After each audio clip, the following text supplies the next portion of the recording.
Recently ఎవరిదో నేను విన్నాను, అంటే ఇది relationship issue. Husband is beating her and all these things. Everybody is still saying no, husband కొట్టిన ఏమైపోయింది సమాజంలో, మీకు హస్బెండ్ అది ఉన్న హస్బెండ్ లేకుండా నువ్వు ఎలా బ్రతుకుతావు. She has 2 kids also.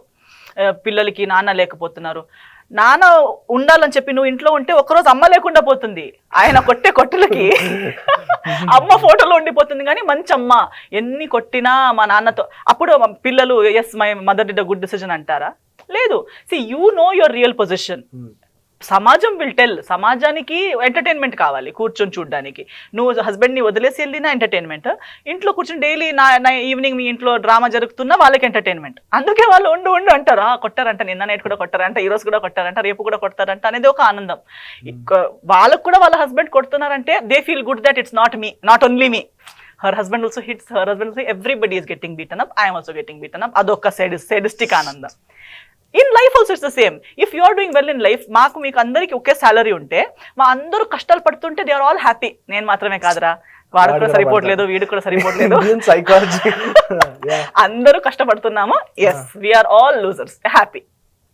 Suddenly if at all that person ఇప్పుడు ఒకవేళ వదిలేసి వెళ్ళిపోతే, then they will either feel bad that this person got out of the situation.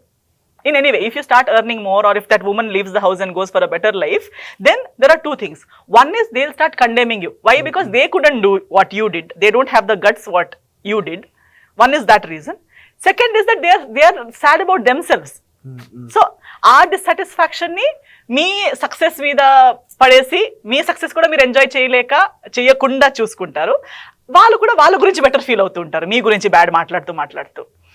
But either ways, you are not here to entertain anybody. Adi evana, this is psychology. I understand the psychology part of it. But whatever their psychological reasons are, we are not here to entertain them. We are here to live our life. So you know best. నీ పర్స్లో ఎంత ఉంది, నీ బ్యాంక్లో ఎంత ఉంది, నీకు responsibilities ఎన్ని ఉన్నాయి, నీ మైండ్లో నీకు ఎక్కడ రీచ్ అవ్వాలని ఉంది అనేది నీకు మాత్రమే తెలుసు. అందరికీ చెప్పాలని కూడా లేదు. But you know exactly where you want to reach in life. So who better than you? And you know your exact abilities and inabilities. You know your shortcomings also. అవి కూడా అందరికీ చెప్పలేము. అవన్నీ తెలిసి ఎలా ఏమి చేస్తే ఎక్కడ దాకా ఎలా వెళ్ళగలుగుతావు అనేది నీకన్నా బెటర్ నీ గురించి ఇంకొకరు చెప్పలేరు. వాళ్ళు చెప్పిందంతా వినొచ్చు, అవునా. When you listen to them, you know why they are saying it, what is their intention, whether it is good or whether it is bad. Okay, whatever it is, it's okay. But I am going to do what my heart and my mind tells me, because only that will get me to the next step. ఎవరిగో గురించి ఒక్క నిమిషం ఆలోచించి కూడా మనం manipulate అయిపోయి లేదా divert అయిపోయి చేయడానికి వెళ్తే మనం మొత్తం ట్రాక్ మిస్ అయిపోతుంది. మళ్ళీ దాన్ని రిటర్న్ ట్రాక్ మీద తీసుకురాలేము.